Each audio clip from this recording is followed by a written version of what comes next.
Alright guys, so we're going to start on our mean to do application. Now the first thing I want to do is get our Express server set up, our back end, before we start to work on the client side in Angular. Alright, so when we are creating an Express server, the first thing we want to do is create a package.json file, which is going to create, it's going to hold all of our application information like the version, the name, description, and it's also going to hold the dependencies that we want to install.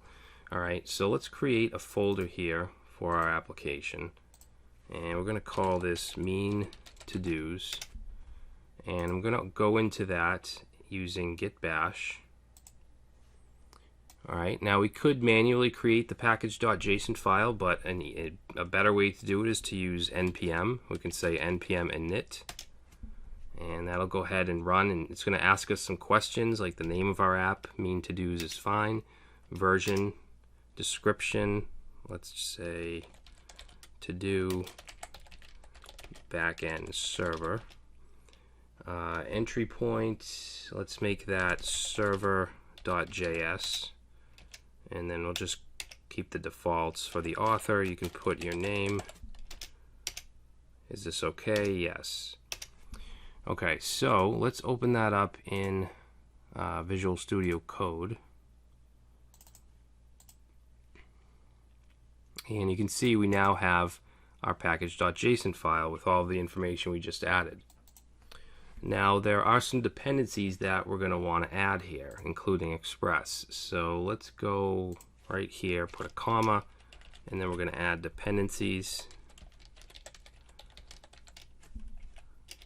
Okay, that's going to be an object, and we're just going to have a couple dependencies. So we want to have the body parser module. Alright, because we want to be able to get form data and parse that in the body. So we're going to set that to the latest version using asterisk. Okay, we're also going to want EJS, which is a template engine, embedded JavaScript. We're going to set that to the latest version.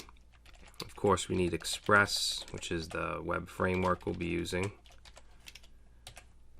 Okay, we're also going to need MongoJS. That's going to allow us to interact with the MongoDB database. And that should do it. So let's save it. Now, in order for these to install, we have to go back to our command line, and let's go ahead and run npm install. Okay, so that's going to look at the package.json file and install all the dependencies. You can see up here we now have a node modules folder with those modules. Okay, we're not going to touch any of these files, but just know that they are there. Alright, so the next thing to do is create our entry file, which is going to be server.js, and we're going to add a couple things here. So we need to require everything we want to use, so obviously Express. So we're going to require Express. It'll automatically look in the node modules folder. Alright, we're also going to want path, which is a module that you didn't see us add to the dependencies because this is a core module, so we actually don't have to do that. So we're going to set require path, let's see, and then body parser.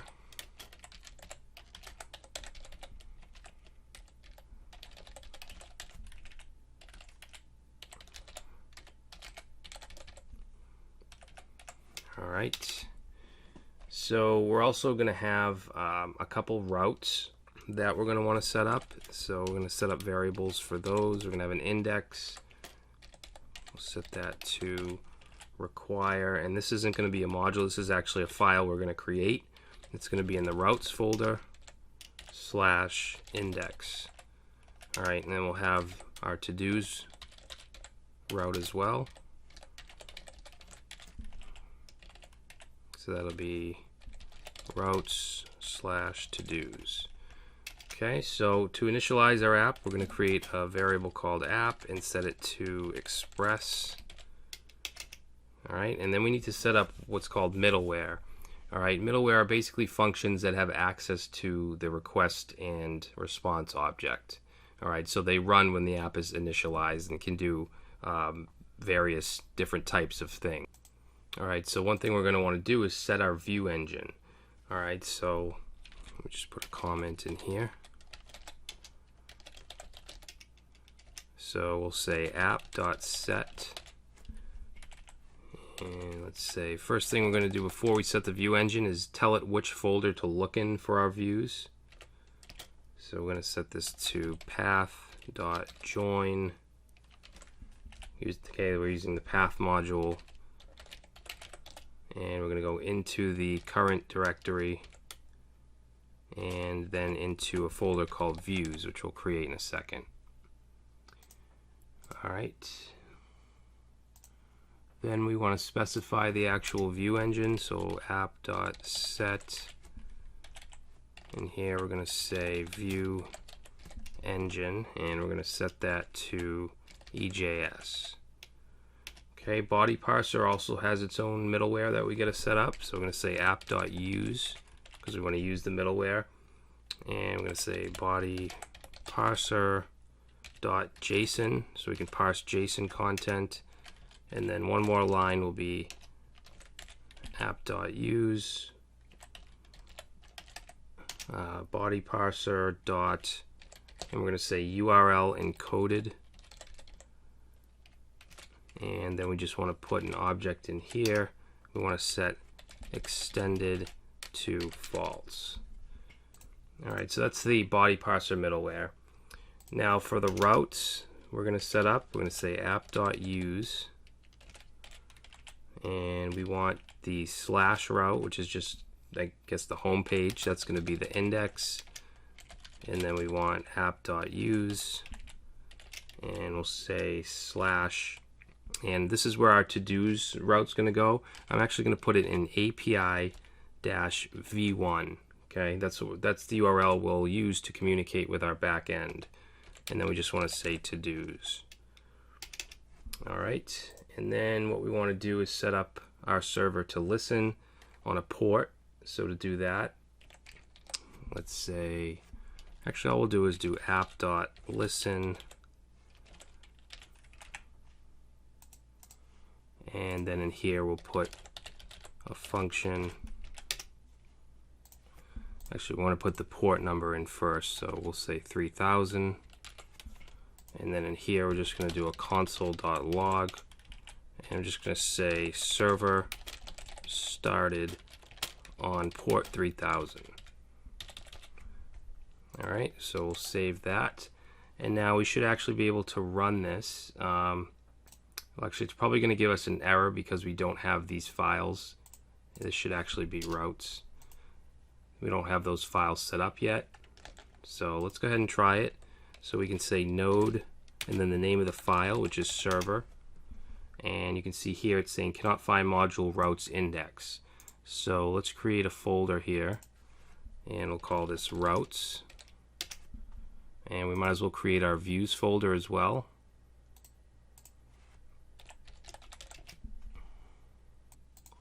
Alright, let's go in routes and create a new file called index.js. And in here, what we'll do is bring in express.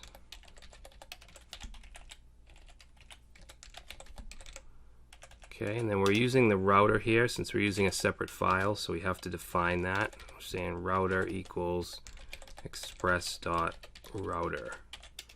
Alright, and then let's say router.get. So what this is going to do is it's going to take care of a GET request to whatever we put here, which is going to be slash.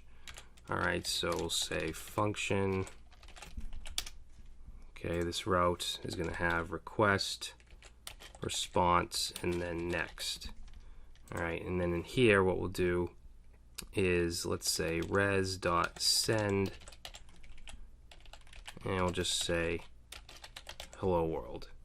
Alright, and then since this is in another file, we have to export it so that other files can access it, but we want to just export the router. Alright, so we'll save that, and then let's copy that and create our to-dos route file. So this will be to-dos.js, Paste that in, and we're just going to change, let's see, we'll change this to slash to-dos, and we'll say to-dos API. Okay, just kind of a placeholder. And actually, you know what I want to do is, instead of in our index file, instead of just res.send, let's render a view. So we'll say render index. All right, so now we should be able to go into views and create a new file called index dot, actually it's not .js, we're using EJS. So it's going to be index.ejs. All right, and here we'll just put an h1, and we'll just say hello world. Okay, we'll save that.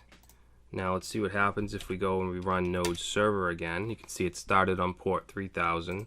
So if we were to go to localhost port 3000, we now get hello world, and we have no errors in the console. All right, so our back end is set up as far as being able to run the server. All right, this file right here, this really doesn't matter. What we want is the to-dos app, which is going to be in slash, the to-dos API, which will be in API/v1/to-dos. Okay, you can see that now that's rendering, because we're right here, we're just saying res.send, which just prints out whatever we put right here. But this is where we're actually going to go and work with MongoDB, fetch our data, and output it here for our client-side Angular application to fetch. All right, so in the next video, we'll go ahead and get that set up, MongoDB. We're going to set up MongoJS, which is a module that'll help us communicate with a MongoDB database.